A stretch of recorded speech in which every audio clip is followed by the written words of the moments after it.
فضائے حرم کی یادیں، وہ رب کے کرم کی یادیں، گزارے جو قدموں میں لمحے، بھلی یاد آئے وہ یادیں۔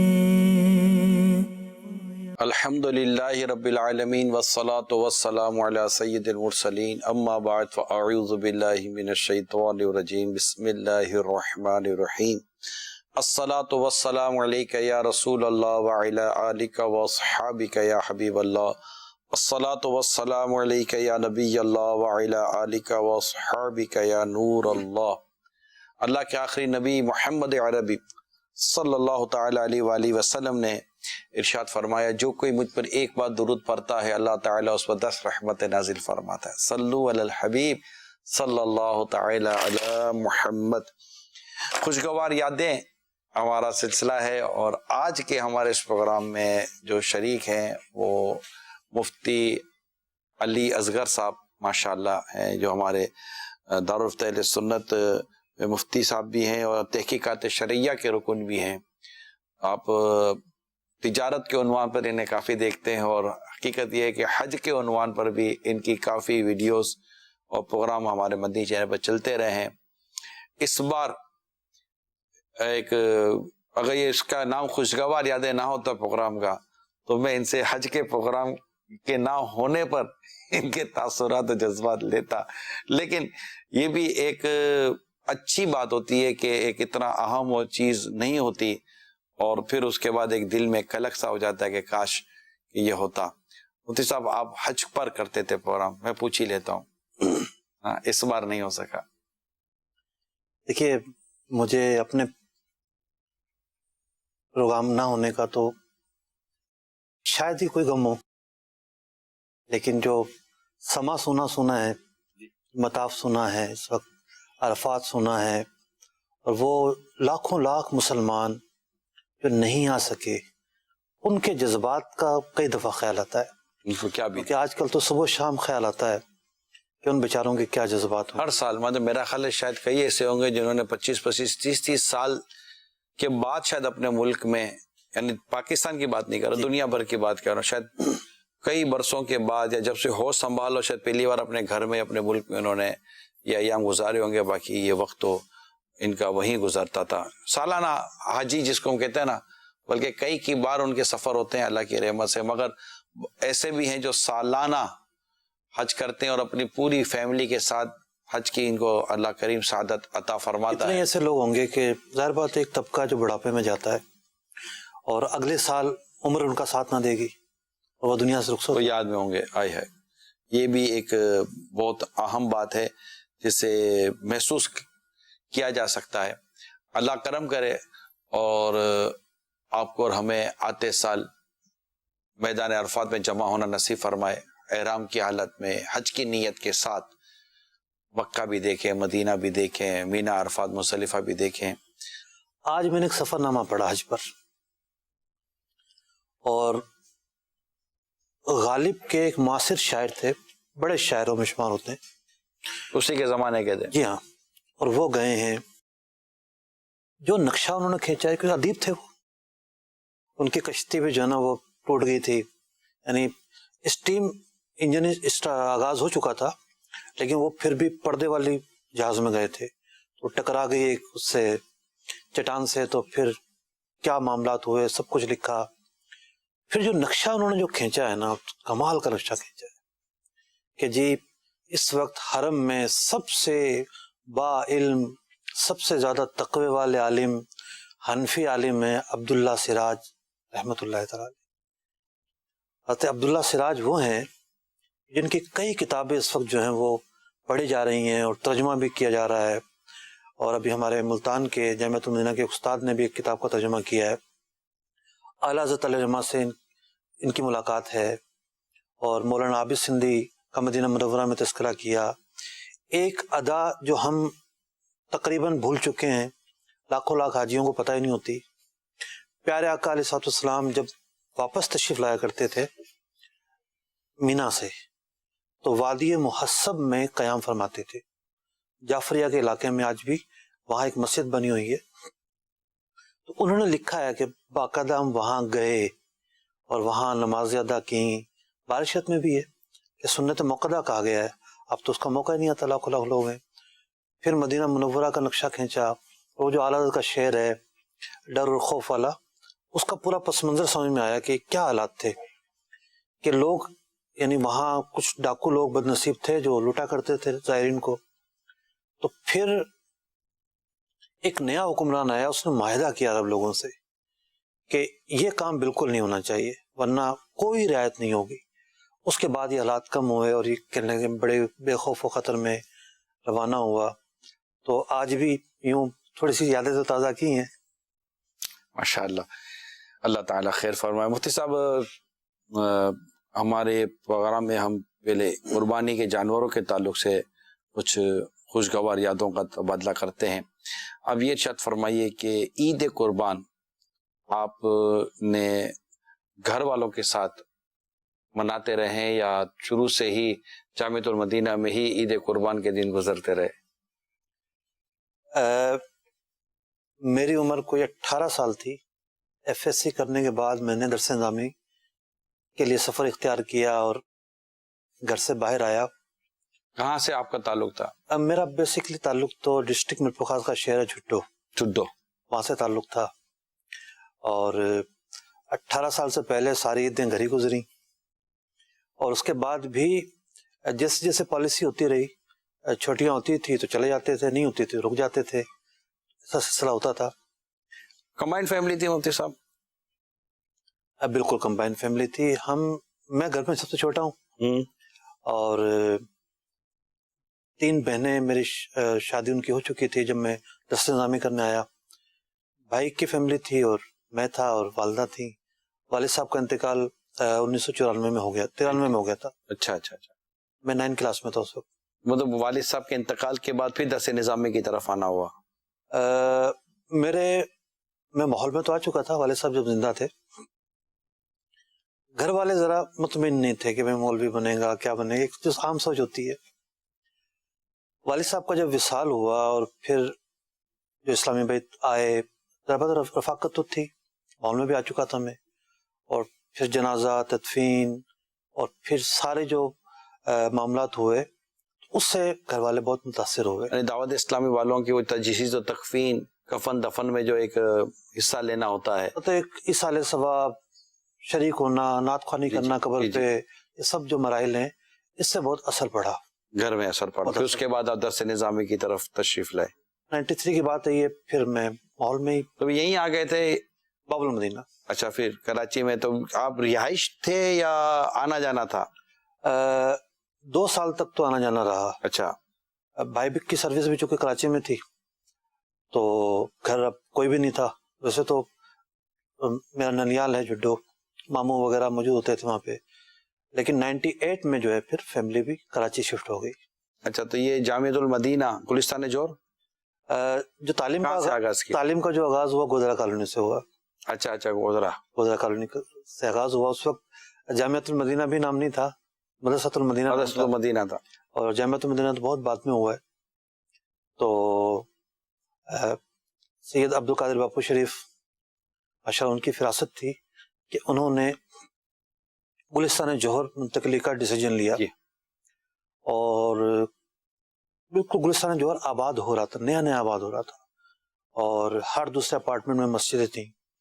اور پھر وہاں جانے کے بعد جو جامعہ کے اسلامی بھائیوں نے مساجد کے تعلق سے خدمات، ماشاءاللہ بڑی زبردست خدمات رہی، وہ ایک پوری تاریخ ہے. تو مفتی صاحب یہ کبھی قربانی کا جانور خریدنے کا اتفاق ہوا؟ میں گزشتہ کئی سالوں سے خود ہی جانور خریدتا ہوں. اچھا، ایسا ہی ہوتا ہے. جہاں میرے ابھی رہائش ہے بلدیہ میں، جو سمجھے کہ گھر سے 10 منٹ کی پیدل ڈسٹینس پر منڈی لگتی ہے. ماچ کوٹ کی جو منڈی ہے وہ لگتی ہے. تو عقیقے کا جانور لینا ہو یا قربانی کا لینا ہو تو اسی منڈی میں چلے جاتے ہیں. عام طور پر یہ ہوتا ہے کہ میں بالکل آخری دن جاتا ہوں. کیسا تجربات ہیں آپ کے جانور خریدنے کے تعلق سے؟ کیا سمجھتے ہیں آپ خریدار کے لیے، بیچنے والوں کے لیے کیا مسائل؟ آپ ایک مفتی بھی ہیں، کافی نظروں سے دیکھتے ہوں گے آپ. سب میں جب جڈو میں تھا اور جب میں پڑھنے بھی نہیں آیا تھا، اس دور میں بھی میں نے پیڑھی میں جا کے جانور خریدا ہے۔ مجھے یاد ایک مرتبہ میں بکری خرید کر لے کر آیا تھا، اور مرغیاں تو کئی دفعہ خریدی ہوں گی جا کے۔ گھر بڑا تھا، ساتھ میں پلاٹ بھی اپنا تھا، پال لیتے تھے۔ انڈے ہم نے شاید ہی کبھی خریدے ہوں، اپنی مرغیاں ہوتی تھیں تو، اور کافی ساری ہوتی تھیں۔ تو یوں ایک بھاؤ تاؤ کا تجربہ تو مجھے تھا، کچھ کام اور بھی کرتا رہا ہوں میں۔ تو منڈی میں اصل چیز ہوتی ہے بھاؤ تاؤ کرنا، آپ کو بتائیں گے 50,000 روپے اور اس کے بعد جو ہے وہ دیں گے 20,000 روپے میں۔ تو یہ پرچیزنگ میٹر کرتی ہے بزنس میں، بہت زیادہ کرتی ہے، بہت میٹر کرتی ہے، بیسک میٹر پرچیزنگ ہے۔ ایسا ہی ہے۔ اس کا تجربہ مجھے شارجہ کی نمائش میں ہوا، ایگزیبیشن میں جب آپ گئے، کیا ریٹ بتاتے ہیں اور پھر کہاں آ کے دیتے ہیں، بہت بڑا فرق نکلتا ہے۔ یہ ایگزیبیشن لگتی ہے کتابوں کی، اور اس میں الحمدللہ مقتۃ المدینہ کے بھی اسٹالز لگائے جاتے ہیں، اور مفتی صاحب نے وہاں اس میں کافی اہم کردار ادا کیے ہیں۔ اور جو دعوت اسلامی کی کا ایک اور شعبہ ہے مقتۃ المدینہ کا، ایک عربی کتابوں کا، تو اس کی پرچیزنگ کے تعلق سے بھی اور اس میں بھی چوائس کے تعلق سے بھی کہ کیا کیا ہونا چاہیے۔ جب شروع میں جب یہ ہمارا شعبہ قائم ہوا تھا، اس میں مفتی علی اصغر صاحب کی اس شعبے میں بہت زیادہ اس کی کوششیں ہیں اور ان کی کاوشیں شامل تھیں، اور انتخاب کے کون سی کتاب لینی ہے نہیں لینی، اس کے پھر وہ کتابوں کی پرچیزنگ کے تعلق سے پھر مفتی صاحب مجھے اس وقت ہی بتاتے تھے کہ بھائی کہاں کا ریٹ ہوتا ہے، کہاں چھوڑتے تھے۔ صحیح۔ تو یہ بھی ایک زندگی کے بڑے ہی پیارے پیارے تجربات ہوتے ہیں، اور یہ انسان کی زندگی کو سکھاتے ہوتے۔ سب کیا یہ آپ کو لگتا ہے کہ یہ جو زندگی کے انداز ہیں، خریداری، یہ وہ، اس سے انسان کے پریکٹیکل لائف میں بہت کچھ سیکھنے کو ملتا ہے؟ ایسا ہی ہے، یعنی انسان کو سوجھ بوجھ ملتی ہے کہ ایسا نہیں ہوتا ہے کہ جناب انسان فوراً جا کے جیب خالی کر دے، یا انسان دھوکہ کھا کر آ جائے، یا انسان جو ہے وہ غلط فیصلہ کر لے۔ صحیح فیصلہ کرنے کے بہت سارے عوامل ہوتے ہیں، صرف قیمت ہی میٹر نہیں کرتی کہ آپ جو ہے وہ کم قیمت کا لے آئے یہی کامیابی ہے۔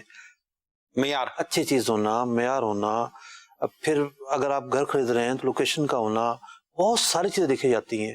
پھر ایک چیز ایسی ہے، جیسے آج میں بکرے کا گھاس خریدنے گیا تو میں نے 2 دفعہ خریدا۔ آج میں نے صبح میں گیا، میں نے محسوس کیا اتنا تازہ نہیں ہے، تو میں تھوڑا لے کر آیا۔ پھر میں شام میں دوبارہ گیا تو میں نے کہا وہ کھائے گا کتنا، وہ تو شام تک یہ اور تھوڑا سا جو ہے وہ خراب ہو جائے گا۔ شام میں گیا تو تازہ رکھا ہوا تھا۔ تو بعض اوقات کوانٹٹی بھی دیکھی جاتی ہے کہ آپ گھر میں لا کر پورے گھر کو راشن بازار بنا دیں، بعد میں پتہ چلے کیڑے پھر رہے ہیں، اس کا تو فائدہ نہیں۔ اچھا، آپ نے مرغیاں خریدنے کے تعلق سے، ابھی قربانی کا جانور خریدتے آپ نے کہا مرغیاں بھی ہم خریدتے ہیں، جی۔ تو کیا بقرعید میں مرغیاں خریدی جاتی تھی مفتی صاحب؟ نہیں، بقرعید پر تو نہیں خریدی جاتی تھی، منڈی جو لگتی ہے وہ تو شہروں میں عام طور پر ہفتہ وار منڈی لگتی ہے۔ مفتی صاحب مرغیاں خرید رہے ہیں تو کسی کو لگے مرغی کا بھی لگتا قربانی ہو جاتی ہے۔ نہیں، ایسا تو نہیں، مرغی کی قربانی نہیں ہوتی۔ ہم نے انڈے کھانے کی بات، انڈے تو مفتی صاحب کے گھروں میں اس وقت انڈے وہ مطلب بالکل ہوم سروس تھی، اور کیا گھر میں انڈے دے دیا کرتی تھی۔ چلے مفتی صاحب سے ماشاءاللہ قربانی کے تعلق سے باتیں ہو رہی ہیں۔ میں نے ویڈیوز دیکھی ہیں، مفتی صاحب کے سفر بڑے رہے ہیں اور بڑے یادگار سفر ہیں، خوشگوار یادیں اس میں ہوتی ہیں۔ آئیے اب ایک ایک کر کے کچھ سفر کی طرف چلتے ہیں مفتی صاحب کے، اور وہاں سے لیتے ہیں کہ یہ سفر کہاں کا تھا اور اس میں کیسی کیسی پیاری پیاری یادیں ہیں۔ آئیے دیکھتے ہیں۔ آپ نے آج تک کوئی ایسی بستی نہیں دیکھی ہوگی جس میں کوئی شخص آباد نہ ہو۔ میرے پیچھے جو گھر آپ کو نظر آ رہے ہیں، کچھ کچے گھر ہیں، کچھ پکے گھر ہیں، کچھ ڈبل سٹوری ہیں پکے بنے ہوئے، پیچھے کچھ فلیٹ نما گھر بھی موجود ہیں۔ بستی تو ہے، گھر تو ہیں، گلیاں تو ہیں، لیکن اس وقت ان گھروں میں کوئی بھی آباد نہیں ہے۔ ہم جہاں پہنچے ہیں یہ ایک مبارک سرزمین ہے، اور یہاں نبی اللہ ہود علی نبینا علیہ الصلوۃ والسلام کا مزار پرانوار ہے۔ جب ان کا عرس آتا ہے تو یہ بستی بھر جاتی ہے، محلے آباد ہو جاتے ہیں، جو مصلے بنائے ہوئے نماز کے وہ رباط میں تبدیل ہو جاتے ہیں۔ اللہ والوں سے ہے جو وابستہ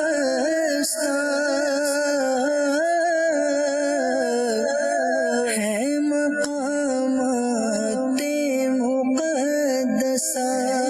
ماشاء حضرت ہود علیہ السلام کے مزار شریف مستقل کس شہر کا ہے یہ؟ یہ یمن میں ایک صوبہ ہے حضر موت، جی ہاں، اور حضر موت کا ایک شہر ہے تریم. تریم سے تقریباً 80 کلومیٹر دور ایک بستی ہے، وہاں پر یہ مزار شریف ہے. اور ہم تو جا کے حیران ہو گئے. اچھا ہوتا یہ ہے، ایک چیز آپ سنتے ہیں کہ بھئی فلاں چیز ہے فلاں چیز ہے، لیکن جب آپ دیکھتے ہیں تو وہ چیزیں کچھ اور نکلتی ہے. مثلا ہم مدائن شریف جا رہے تھے بغداد سے ہوتے ہوئے، تو سب ایک ہی بات کہہ رہے ہیں کہ حضرت سلمان فارسی علیہ الرحمہ کا مزار ہے، حضرت سلمان فارسی علیہ الرحمہ کا مزار ہے. جب وہاں پہنچے پتہ چلا یہاں تو اور بھی مزارات ہیں، ان کا کوئی تذکرہ ہی نہیں، کسی نے بتایا ہی نہیں. اور وہ بھی کیا کمال مزار، مطلب وہ افراد کہ جن کی قبریں سیلاب میں ظاہر ہوئی تھیں، منتقل کرنا پڑا، ان کو وہاں لے کر آئے. اسی طریقے سے امام جعفر صادق رضی اللہ عنہ کی اولاد میں سے بھی ایک بزرگ وہاں مدفون تھے.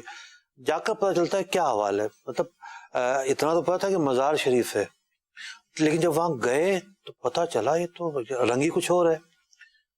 بلا مبالغہ 2500-3000 ہزار گھر ہوں گے یہ اس مقام پر، بالکل سارے کے سارے غیر آباد.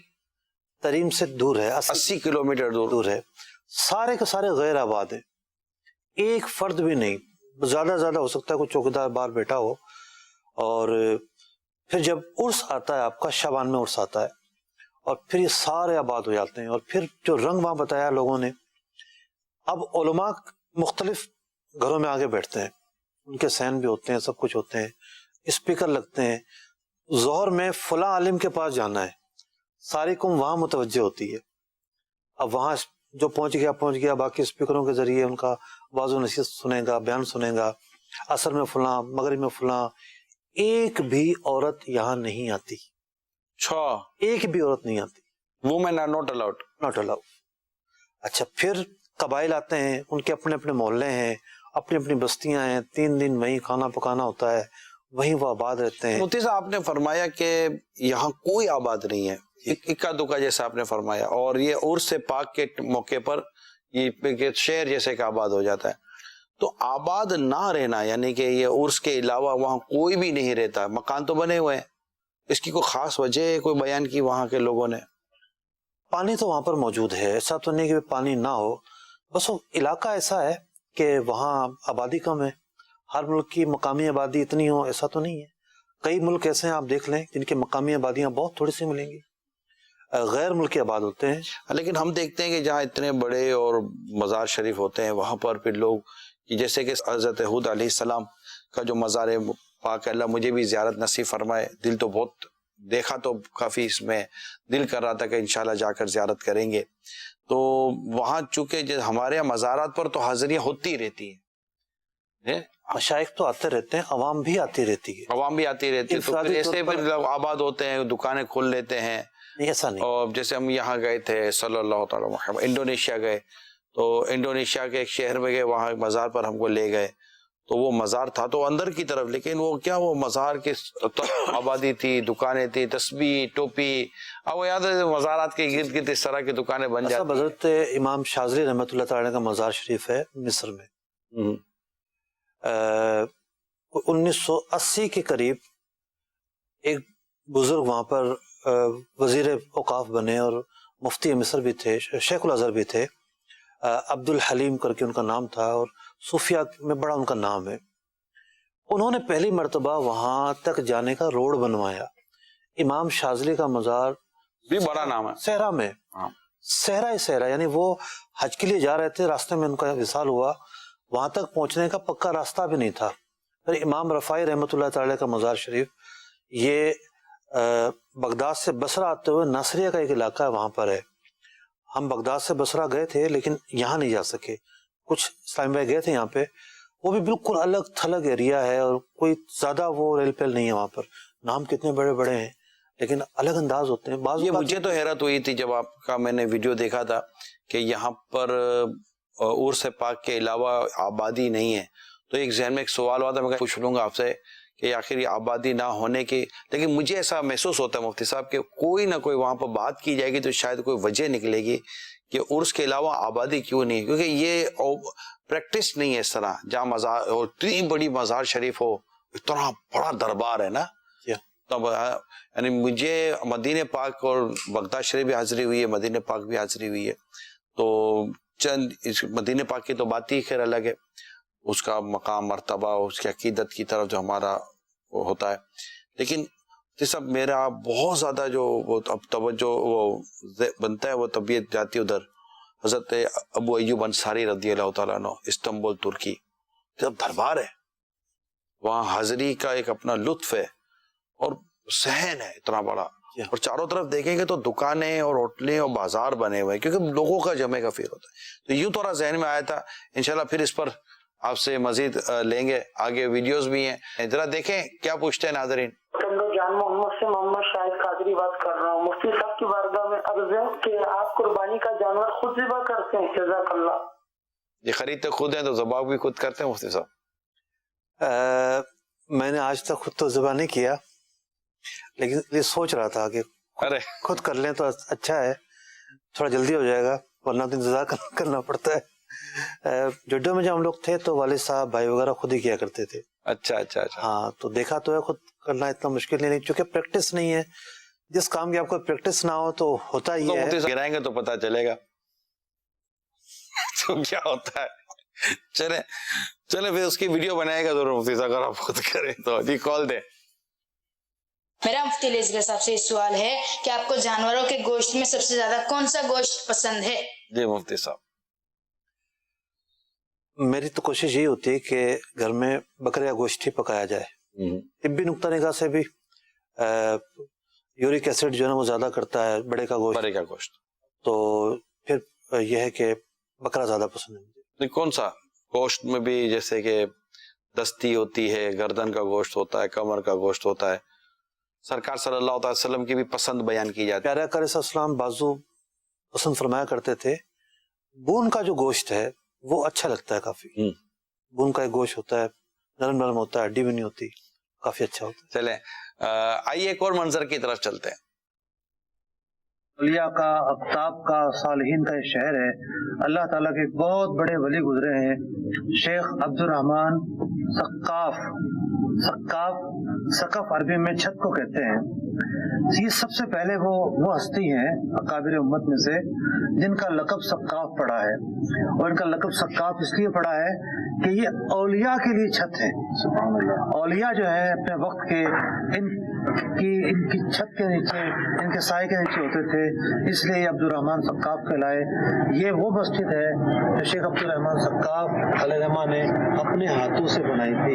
ہم خوب مساجد کے لیے کرتے رہے کام، یا رب ہوتا جذبہ رحمت تیری ہے عام. ماشاءاللہ مفتی صاحب ہاتھ لگا دے. یہ تریم جگہ تھی، یہاں سے 80 کلومیٹر کے فاصلے پر حضرت ہود علیہ السلام کا مزار فیض الانوار ہے. پھر اب یہ تریم میں ہی ہے. اب یہ دیوار پر جو ہاتھ لگا رہے تھے، کس کو خاص وجہ تھی؟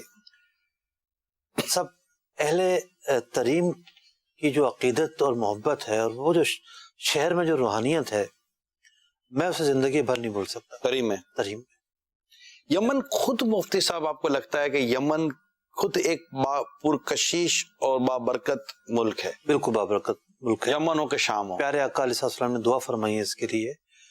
اور یہاں کے لوگوں کا رہن سہن، گفتگو کا انداز، طور طریقہ انتہائی سادہ ہوتا ہے، اور بہت ملنسار لوگ ہوتے ہیں.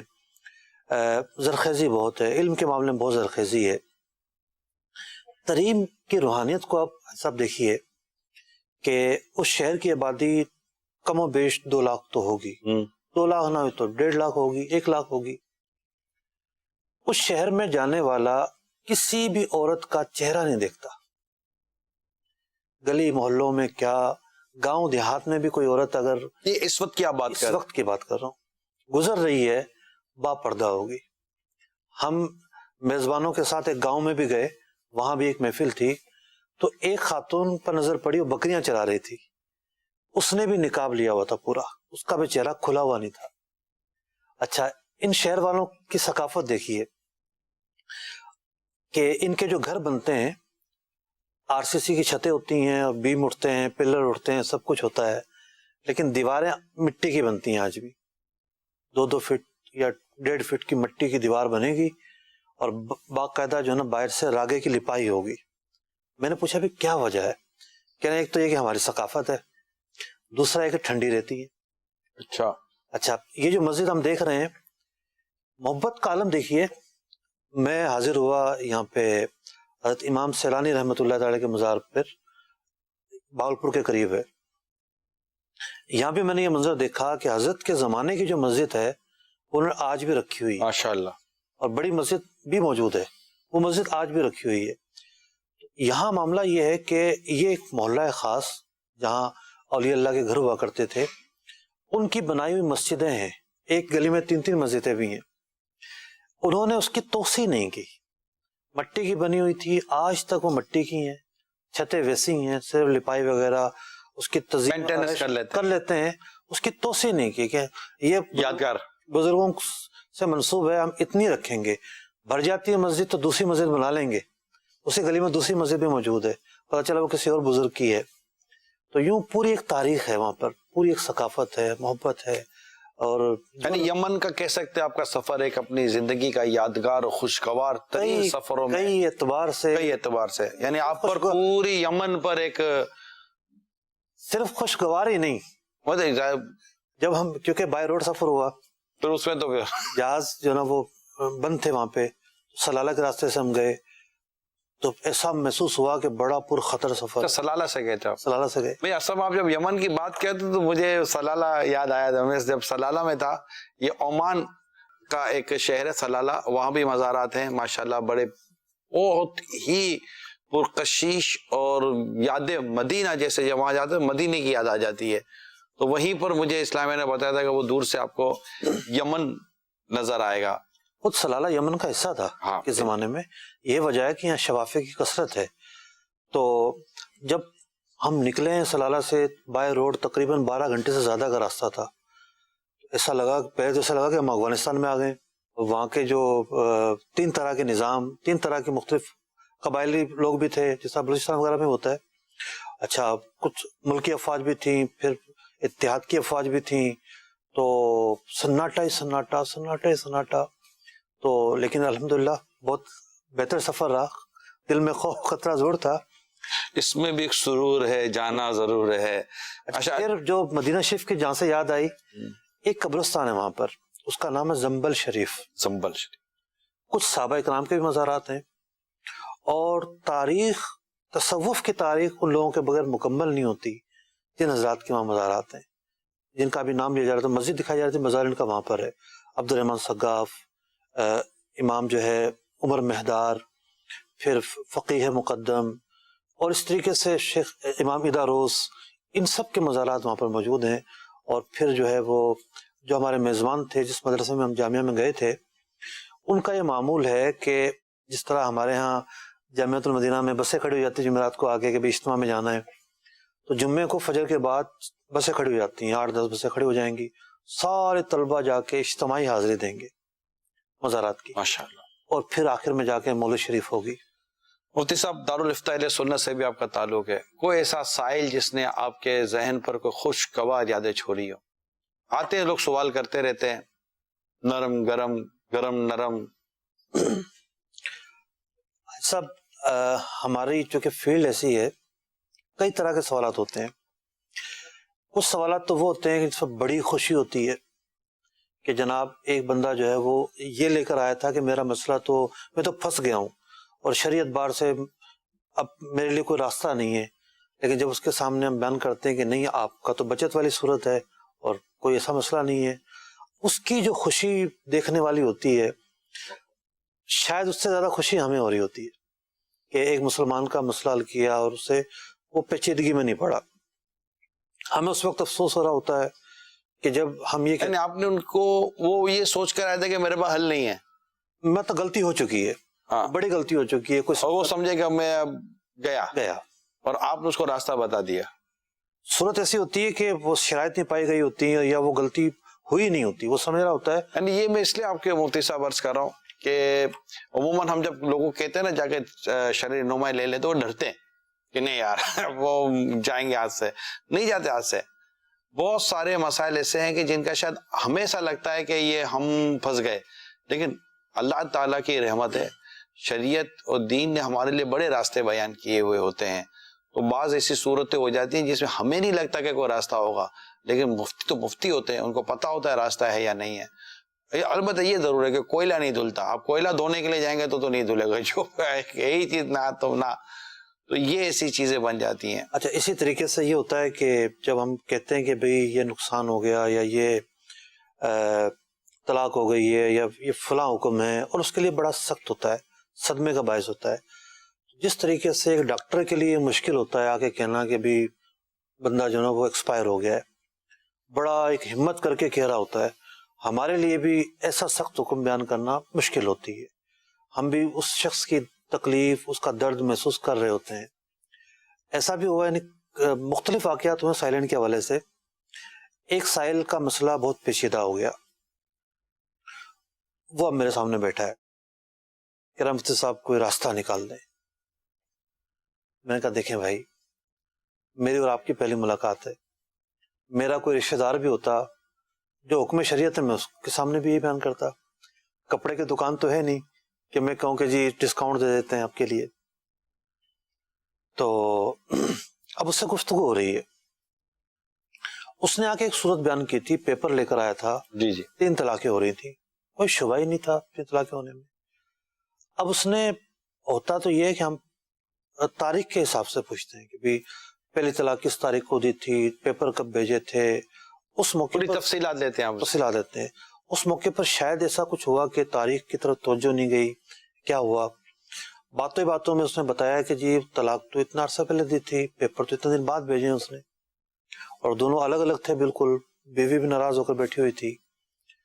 تو جب اس سے گفتگو ہوئی اور پیپر دوبارہ لیے، اس سے دوبارہ تفصیلات پوچھی اور کہا کہ اچھا یوں ہے معاملہ، تو پھر میں نے اس سے کہا کہ طلاق تو نہیں ہوئی، ہوئی بچت اور گنجائش کا احساس موجود ہے. یعنی وہ پورا ہمارے پاس آنے سے پہلے وہ پورا خاندان سمجھ رہا تھا طلاق ہو گئی ہے، اور جب اس نے جا کے لڑکی والوں کو بتایا، لڑکی والوں کو یقین نہ آئے، وہ پورا خاندان آ گیا اٹھ کے کہ نہیں ہوئی تو کیوں نہیں ہوئی، یہ بتائیں ذرا آپ کیوں نہیں ہوئی، طلاق تو ہو گئی، پرچہ موجود ہے، سب کچھ موجود ہے. تو بہت ساری صورتیں نکلتی. پھر آپ نے ان کو مطمئن کیا، ماشاء جو بھی حکم شریعت ہے. ویسے تو 2005 میں میں نے مطالعہ کرتے ہوئے طلاق کے الفاظوں کو جمع کیا تھا، تقریباً 300 الفاظ جمع کیے تھے میں نے. لیکن اس کے باوجود ہر ہفتے اور 15 دن کے بعد ایک کیس آتا ہے، ہم سر پکڑ کے بیٹھے ہوتے ہیں، یہ کیا کیس آ گیا. اتنی باریکی بات ہوگا. وہ جو کتابوں میں پڑھتے ہیں نا کہ بھی کس نے کہا کہ ان تکلم فلاں او فلاں، فلاں و فلاں، تو او سے یہ نتیجہ نکلے گا اور واو سے یہ نتیجہ نکلے گا. یہ مسائل صرف کتابوں میں نہیں ہے، آج بھی ہر ہفتے آ رہے ہوتے ہیں. اللہ تعالیٰ خیر کہیں فرمائے. شرط، کہیں یہ، اللہ ہمارے گھروں کو آباد رکھے، شاد و آباد رکھے، نرمی سے رہیں، پیار سے رہیں، برداشت کرتے رہیں. زیادہ تر جو گھر ٹوٹنے کے واقعات ہوتے ہیں عدم برداشت کی وجہ سے ہوتے ہیں. غصہ جلدی آ جاتا ہے، بدتمیزی ہو جاتی ہے، پہلے زبان چلتی ہے پھر کچھ اور ہی معاملہ چلتے ہیں. تو میری درخواست یہی ہے کہ اپنی زبانوں کو ضرور بھی ابھی قابو میں ان رکھیں. 2 مہینوں میں کتنے ایسے کیس آئے ہیں جس کی وجہ بے روزگاری تھی، اور یہی تھا کہ بھئی فیس نہیں تھی، یہ نہیں تھا، بدمزگی ہوئی. یعنی اگر گھر میں پیسہ نہیں ہے، تنگ دستی ہے، تو محبت میں کیا پرابلم ہے؟ کیا محبت پیسوں سے ہوتی ہے؟ کیا ہاتھ میں پیسہ ہوگا، گھر میں کشادگی ہوگی تبھی محبت ہوگی؟ مرد اور عورت دکھ اور سکھ ہو ایک دوسرے کا ساتھ دیتے ہیں. حالات بدلتے رہتے ہیں، کبھی سکھ کی گھڑیاں آتی ہیں، کبھی دکھ کی گھڑیاں آتی ہیں، کبھی نرمی ہے، کبھی گرمی ہے، کبھی دھوپ ہے، کبھی چھاؤں ہے. ایک دوسرے کے ساتھ تعاون کرے. اگر یہ بعض اوقات ہوتا یہ ہے کہ اس میں چیخو پکار ہوتی ہے، یہ نہیں ہو رہا، وہ نہیں ہو رہا، یہ نہیں کر رہے، وہ نہیں، کچھ اور کر لو، یہ کر لو، وہ کر لو. پیار محبت نرمی سے رہیں، گھر بچاتے رہیں. ہمارے پاس ویڈیوز بھی کافی ہیں، سوالات بھی کافی ہیں، ناظرین کی کالز بھی لینی ہے. آئیے ایک اور ویڈیو دیکھتے ہیں. اللہ اللہ کیے جانے سے اللہ نہ ملے، اللہ والے ہیں جو اللہ سے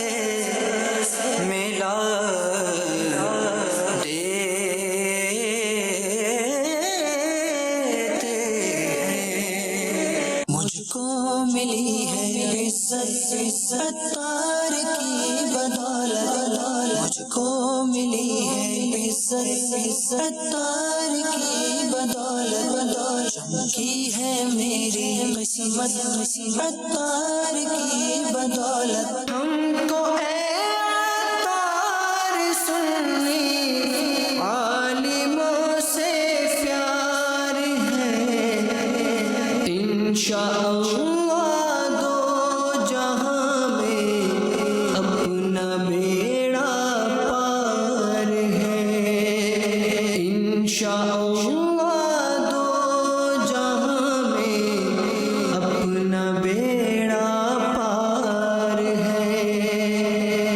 ماشاءاللہ مفتی صاحب، تو بہت سارے جگہوں پر آپ کی حاضریاں ہوئی، ملاقاتیں ہوئیں، تشریف بھی لے گئے، کیا بتاتے ہیں؟ یہ بھی یادیں ہی ہیں؟ بالکل یادیں، اور بہت ہی خوشگوار یادیں، خاص طور پر جب اہل علم سے گفتگو ہوئی۔ اب وہاں اب اس ویڈیو میں ایک شخصیت نظر آ رہی تھی، پچھلے سال ان کا انتقال ہوا، حبیب عمر صاحب کے بڑے بھائی تھے، مفتی تریم تھے، ان سے ملاقاتیں ہوئیں۔ پھر وہاں ایک اور مفتی صاحب تھے، کئی مسائل پر، گوشت والے مسئلے پر خاص طور پر ان سے گفتگو ہوئی میری، تو وہ بھی ہاتھ سے ذبح کے قائل تھے، یہی ان کا فتویٰ تھا۔ کئی اصولوں پر گفتگو ہوئی، تو یوں ایک اس میں ایک صاحب نظر آ رہے تھے، انہوں نے 100 سے زیادہ کتابیں لکھی، اور بعض کتابیں تو ان کی معمولات اہل سنت پر ہیں کہ توسل کی کیا حیثیت ہے، اور بدعت کی کیا حیثیت ہے، اور استغاثے کی کیا حیثیت ہے، یعنی اہل سنت کے عقائد اس میں بیان کیے گئے ہیں۔ تو بہرحال ایک یادگار سفر تھا۔ ماشاءاللہ۔ اور اس میں حبیب عمر صاحب تھے، مدثر العالی، یہ بہت ہی پائے کے بزرگ، ان کو آپ کچھ لفافہ میں دے رہے تھے؟ جی، اصل میں علماء کانفرنس بھی تھی، اور ان کے صاحبزادے کی نکاح کی تقریب بھی تھی۔ اچھا، ان کے صاحبزادے تھے، اور حبیب جفری صاحب کی صاحبزادی تھی۔ اچھا۔ تو اور پھر دنیا بھر سے مہمان آئے ہوئے تھے۔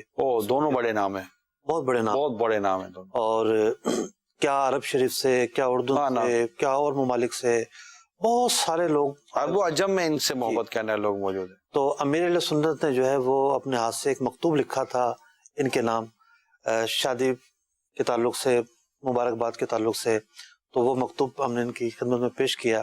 بڑی محبت فرماتے ہیں امیر اہل سنت سے۔ یہ گھر آئے تشریف لائے تھے مفتی صاحب، اور بڑے پیار محبت سے آئے تھے، امیر سنت نیچے تک لینے گئے تھے، چھوڑنے گئے۔ تو یاد ہے حبیب عمر صاحب کا امیر سنت جب پیر کالونی میں مکان تھا، تب یہ ملنے کے لیے آئے تھے۔ تو یہ بزرگوں کی بڑی برکتیں ہیں، علماء اہل سنت کی بڑی برکتیں ہیں۔ مفتی صاحب کا یمن کا سفر اور یہ تریم کا سفر، اب تو ان کی باتیں سن کر لگتا ہے کہ وہاں کا سفر کرنا چاہیے، اللہ ایسے حالات کر دے۔ تریم سے جو ہے وہ 40-50 کلومیٹر زبید کا علاقہ ہے، صاحب جوہرہ کا وہاں مزار ہے۔ اچھا، پھر لسان العرب والے جو بزرگ علامہ زبیدی، یہ وہاں پڑھے، پھر ایک اور بزرگ ان کا وہاں مزار ہے، تو بڑا زرخیز ایریا ہے۔ ماشاءاللہ، صلو علی الحبیب صلی اللہ تعالی علی محمد۔ آئیے کچھ ایک اور ویڈیو دیکھتے ہیں۔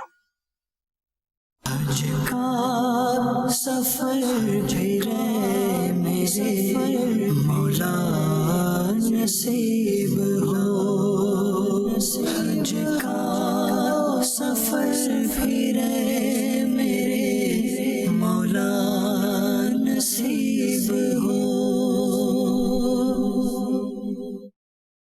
حج کا سفر مفتی صاحب، جو آخری تصویر دکھائی گئی ہے، ربیع الاول پر حاضر ہوا تھا میں، مولوی شریف کی محفل ایک عرب کے گھر تھی، وہاں سے آئے، اور وہاں ایک محفل تھی 12ویں شریف، 12ویں شریف کی محفل تھی، میلاد، محفل میلاد تھی، اور ہم نے مقامی وہاں کے عربی مقامی تھے، عرب کے گھر تھی وہاں مدینہ شریف میں۔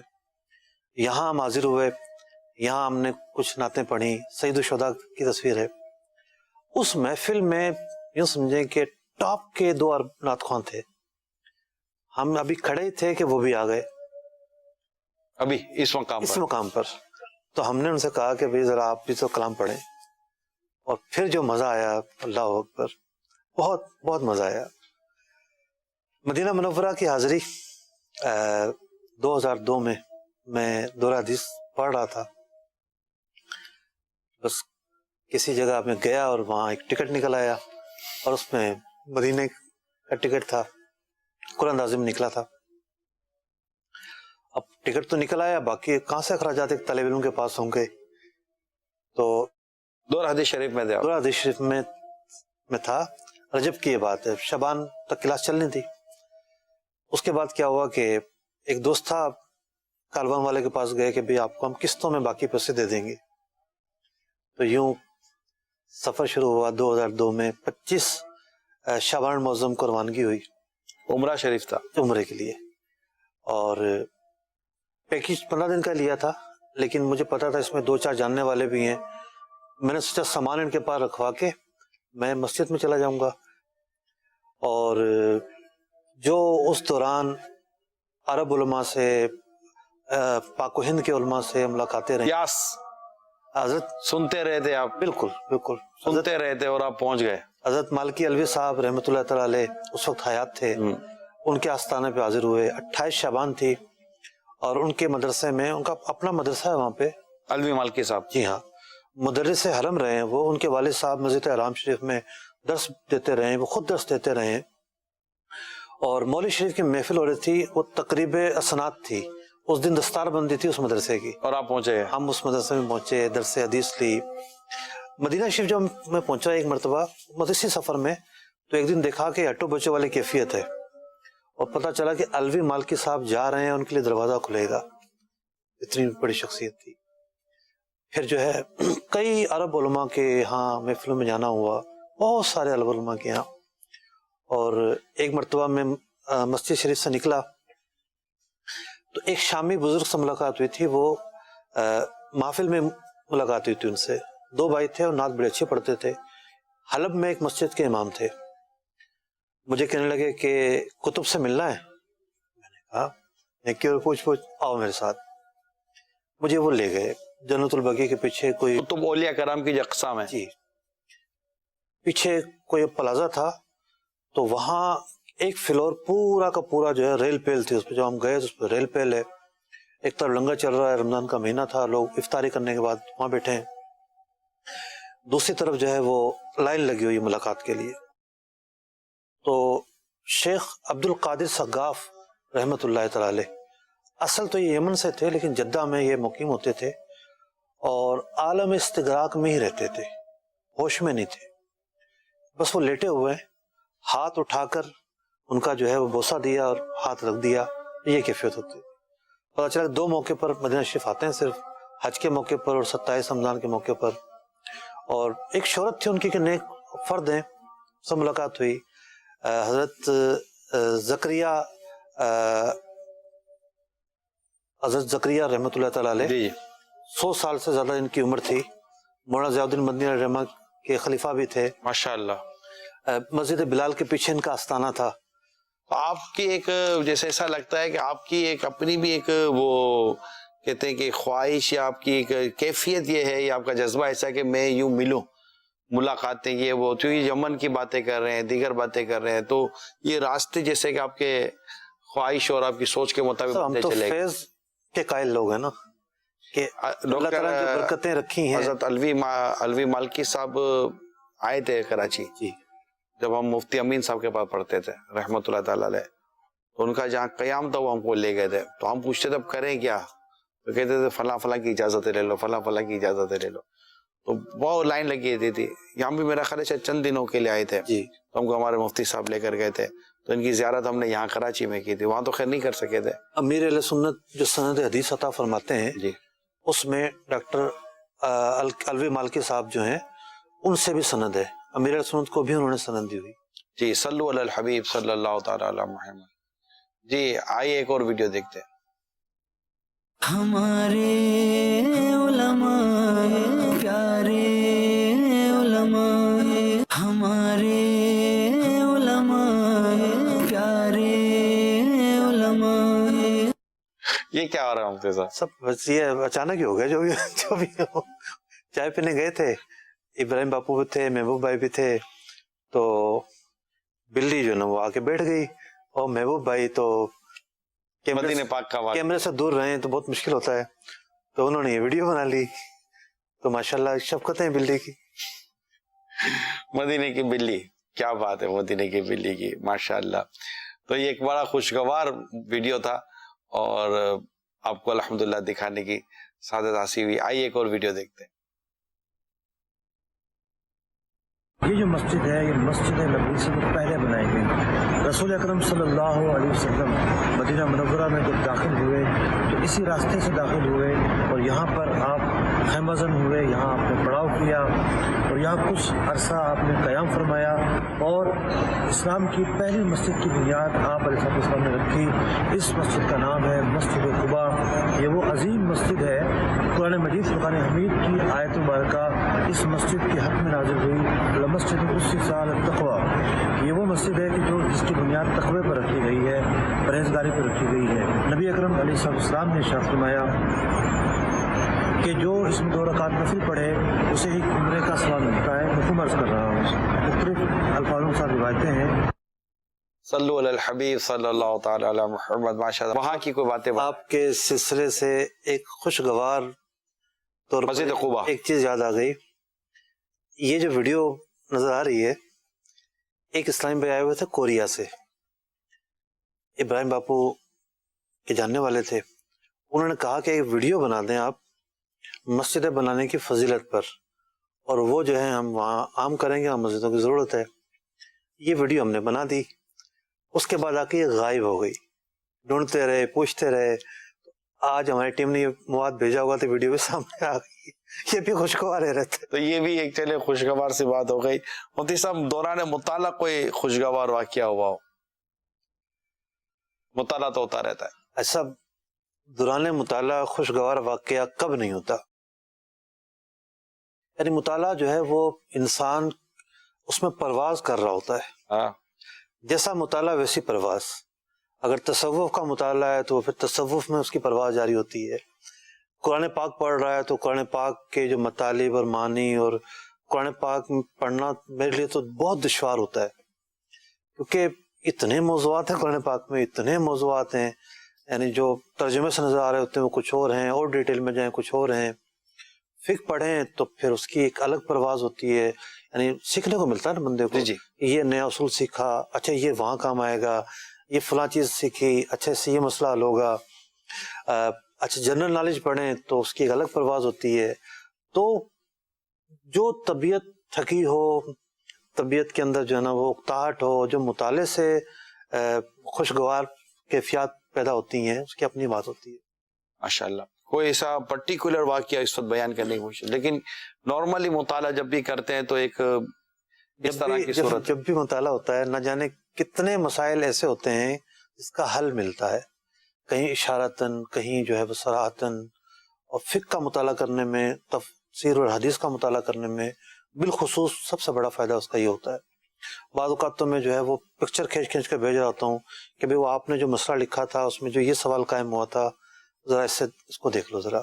ماشاءاللہ امیر سنت کے ساتھ بھی آپ کی خریداری کا واقعہ رہا ہے. ہم نے دیکھا تھا ایک ویڈیو کہ آپ منڈی گئے تھے امیر سنت جب خریداری کے لیے، اس وقت بھی آپ تھے.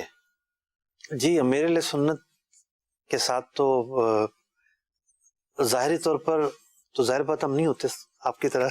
نہیں وہ میرا خیال ہے وہ ویڈیو میں تھے آپ. جی میں اس میں بھی عرض کر رہا ہوں. لیکن صبح شام مرشد کا تصور نہیں ہوگا تو کس کا تصور ہوگا.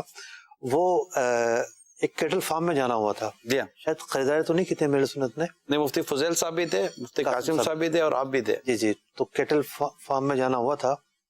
اور امیر سنت کے تعلق سے بڑی خوشگوار یادیں ہیں اور بہت اتنا سیکھنے کو ملا ہے. مدنی مذاکرے جس دن سے شروع ہوئے ہیں اس دن سے میں بیٹھتا رہا ہوں، سیکھتا رہا ہوں اور بہت کچھ سیکھنے کو ملا ہے. یعنی ایک ہوتا ہے کہ ایک بند کمرے میں ایک عالم بیٹھا ہوا ہے، اپنے گرد و پیش کے مسائل میں تو اس کی دلچسپی ہے، دنیا میں کیا ہو رہا ہے اسے نہیں پتا. امیر سنت کے پاس بیٹھنے سے جو بڑا فائدہ ہوتا تھا کہ دنیا میں کیا ہو رہا ہے، قوم کیا سوچ رہی ہے، کیا پوچھ رہی ہے، کیا ہو رہا ہے. ایک مرتبہ مجھے یاد ہے آپ کا جو پیچھے گھر ہوتا تھا وہاں امیر سنت کے ساتھ کھانے پر حاضر تھے. امیر سنت نے پوچھا کہ یہ جو آپ کھا رہے ہیں یہ کیا چیز ہے. اب صحیح بات ہے، کھانا تو ثانوی ہوتا ہے، جب میرے کے پاس ہوں تو اصل توجہ تو میرے کی طرف ہی ہوتی ہے. اتنا تو پتا تھا کہ سبزی کھا رہے ہیں، سبزی میں کچھ اور بھی ہے، کھاتے گئے توجہ ہی نہیں گئی. مجھے یاد ہے عقیل مدنی بھی تھے، ان سے پوچھا میرے سنت نے، ان کو بھی نہ پتا ہو. مجھے کہا کہ آپ تو جڈو کے ہیں، آپ کو تو پتا ہونا چاہیے. میں نے کہا نہیں، مجھے نہیں پتا یہ کیا ہے. پھر کھانے کے بعد میں تھوڑا سا لیا، کو توڑا، دیکھا، کچھ مچھلی کی طرح ہے، ذائقہ تو ایسا ہے، کیا ہے نہیں پتا. تو پھر فرمایا جھینگا ہے. اور لوگوں کو نہ پتا ہو خیر ہے، آپ لوگوں کو پتا ہونا چاہیے کہ یہ کیا چیز ہے. تو میں نے کہا کہ ہمارے علاقوں میں کھایا نہیں جاتا، خشک جھینگا تو ملتا ہے لیکن کبھی ہم نے گھر میں پکایا نہیں ہے. تو اتنا بھی جو سکھا رہے ہیں کہ یہ کیا ہے، آپ اندازہ لگائیے کہ ان کی بارگاہ سے کیا کیا سیکھنے کو ملتا ہوگا. بہت گہرا مطالعہ، بہت ہر چیز کو بہت گہرائی میں لے کے جاتے ہیں اور گہرائی تک سمجھانے کی امیر سنت کوشش بھی فرماتے ہیں تاکہ ہمارے اسلامی بھائیوں کو بہت کچھ پتہ چلتا رہے. اور ہمارے سلسلے کا وقت بھی آج ختم ہو رہا ہے. مدنی چینل دیکھتے رہیے گا، دعوت اسلامی کے مدنی ماحول سے وابستہ رہیے. صلو علی الحبیب صلی اللہ تعالی علی محمد. فضائے حرم کی